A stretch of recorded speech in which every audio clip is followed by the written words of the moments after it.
Good morning, children. Class 11 Physics in continuation with Chapter 2. Today's topic is our error.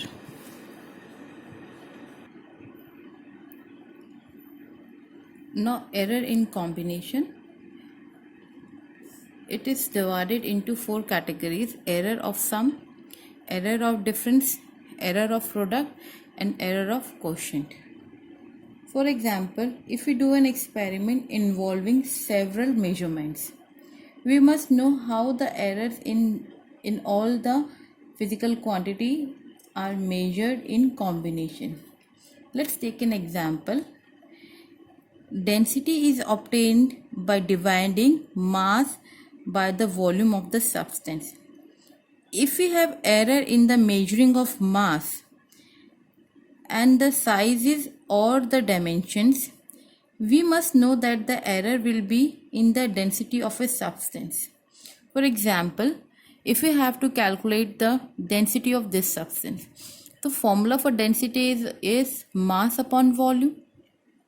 तो अगर आपको पता है कि मास कैलकुलेट करने के लिए आपके पास करेक्ट इंस्ट्रूमेंट नहीं है और आपके एरर्स आ रहे हैं, तो अगर मास के अंदर एरर है तो इसकी डेंसिटी में ऑटोमेटिकली एरर आ जाएगा. So to make such estimations, we should learn how the error combines in various mathematical operations. For this, we use the following procedures. So, this type of combination of error, जहाँ पे हमें पता है अगर हम divide कर रहे हैं या मल्टीप्लाई कर रहे हैं या एडिशन कर रहे हैं, सब्ट्रैक्शन कर रहे हैं, तो एरर ऑटोमेटिकली आ जाएगा. And how to solve this error with the physical quantity. So, error of sum, error of difference, error of product, and error of quotient. Today I am taking error of sum and error of difference. Let's start.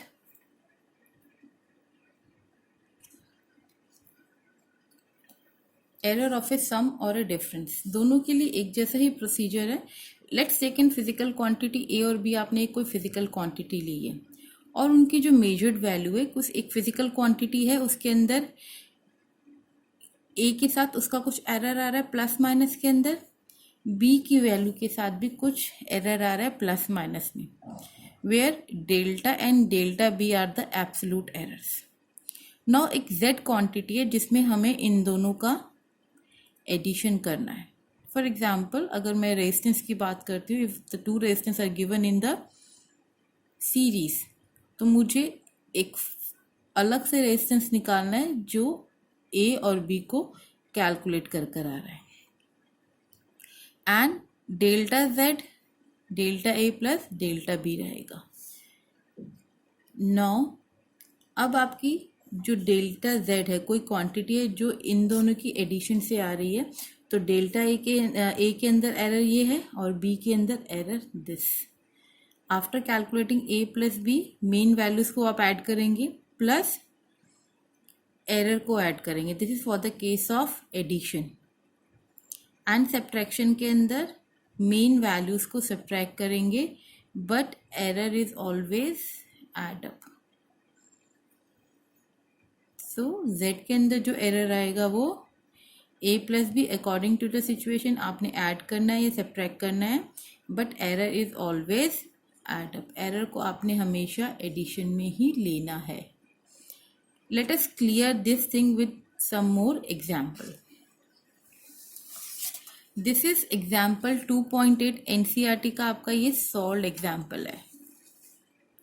Question है, the temperature difference of two bodies measured by a thermometer are T1 दे रखा है 20 degree Celsius plus minus 5 degree Celsius and T2 दे रखा है 50 degree Celsius plus minus 0.5 degree Celsius.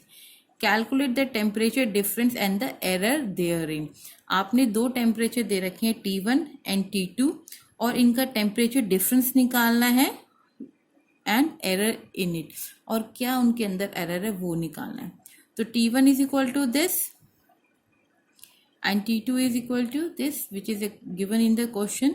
Now temperature difference is T2 minus T1. ये आप देख लेना कौन सा बिग है, उसमें से ही आपने सब्ट्रैक्ट करना है.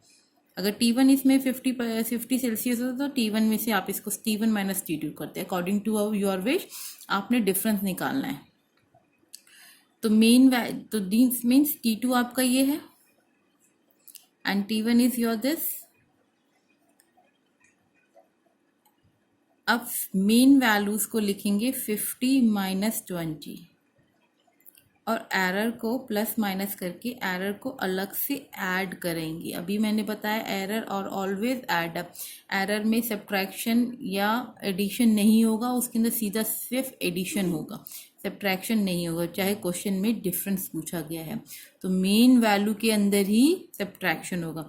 तो मेन वैल्यू में सब्ट्रैक्ट करा तो 30 डिग्री सेल्सियस आया. इन दोनों को error is always add up. Error को हमेशा आपने ऐड करना है. 0.5 प्लस 0.5 इज 1. तो टेम्परेचर डिफरेंस कितना आ गया आपका 30 degree plus minus 1 degree Celsius. This is the answer for calculate the temperature difference and error. तो टेम्परेचर डिफरेंस आपने निकाल लिया, मेन वैल्यूज का डिफरेंस निकाल के. Error always add up. Just remember this thing. Let's take more example. Now I'm taking the second example, that is example is 2.10. NCERT का ही example है, solve example. Two resistance of R1 100 plus minus 30 ohms and R2 200 plus minus 2 ohms are connected in series and in parallel. दो cases they रखे हैं, series में और parallel में connect है. Find the equivalent resistance of the series. का equivalent resistance निकालना है आपने. ये जो दो दे रखे हैं इनको पहले सीरीज में कैलकुलेट करना है and then the parallel combination. फिर बाद में हमने इन्हें पैरेलल की कॉम्बिनेशन में करना है. Use the relation. अब इन्होंने ऑलरेडी गिवन है कि हमें कौन सी रिलेशन यूज करनी है. सीरीज के लिए you already know R is equal to R1 plus R2, ये रिलेशन हमने यूज करना है. पैरेलल में they have given two relations, 1 upon R is equal to 1 upon R1 plus 1 upon R2. This relation you already no. Side by side एक और relation इन्होंने ये दे रखा है, ये भी हमें अपने क्वेश्चन में यूज करना है to get the value. How to use it, let's see. Now solution. अभी जो क्वेश्चन पढ़ रहा है एग्जाम्पल है 2.10 NCERT का क्वेश्चन है. Here R1 is 100 plus minus 3 ohms which is given in the question and R2 भी given है आपका 200 plus minus 4 ohms given है आपका. सो फर्स्ट पार्ट आपने कैलकुलेट करना है इन सीरीज. सीरीज के लिए जो इन्होंने रिलेशन दे रखा है R is equal to R1 plus R2 given है क्वेश्चन में. तो सिंपल R1 कितना है आपका 100 plus minus 3 ohms and plus R2 given है 200 प्लस माइनस 4 ohms. सिंपल आपने ऐड करना है, मेन वैल्यूज को अलग ऐड करना है. 100 प्लस 200 प्लस माइनस एरर, अभी बोला error always add up. 3 plus 4 ohms, तो it is 300 plus minus 7 ohms. This is आपका आर कैलकुलेट हो गया in series. Now second part है इन पैरेलल. पैरेलल में आपने क्या करना है, we have giving the two relation है 1 upon R is equal to 1 upon R1 plus 1 upon R2. एक ये रिलेशन दे रखा है, दूसरा डेल्टा R अपॉन R2 का square is equal to delta R1 upon R1 का square plus delta R2 upon R2 का square. ये दो रिलेशन आपको क्वेश्चन में पैरेलल के लिए दे रखे हैं. तो will start with the first relation. 1 upon R is equal to, when we solve this relation, R1 R2 R1 plus R2, just हमने LCM लिया है. एंड अगर आपने R निकालना है तो you just reverse it, R1 R2 upon R1 plus R2. इसमें आपने वैल्यूज डाल दीजिए. R1 R2, R1 कितना दे रखा है आपको 100 एंड R2 इज योर 200.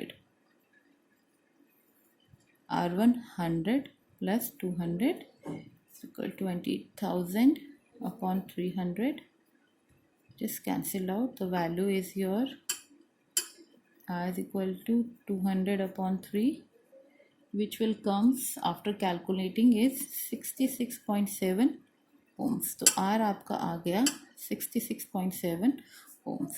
ये आपने अलग से रख देना है.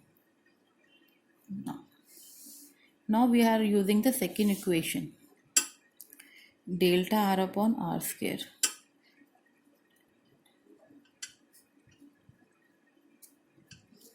Delta R2 upon R2 square. ये हम डेल्टा R के कैलकुलेट करने के लिए अप्लाई करेंगे. We are using for delta R के लिए. नाउ फॉर डेल्टा R, आप डेल्टा R को यहाँ रखिए and just multiply with R2. तो R2 delta R1 upon R1 का square plus R2 delta R square upon R2 का स्क्वायर. अब ये इसमें जितनी भी वैल्यूज़ हैं हम with the help of this and this we just put the values. Delta R आपके पास नहीं है, ये आपको कैलकुलेट करना है. तो R आपका कितना निकाला है in parallel. You are not taking with the series, क्योंकि हम पैरेलल का काम कर रहे हैं तो यहाँ का ही R हम यूज़ करेंगे. You are not taking this one, you are taking this. Now this is 66.7 का स्क्वायर. डेल्टा R1 मतलब 3.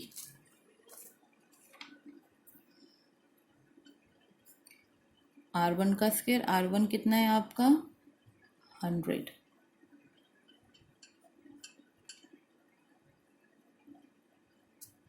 Plus R2 is again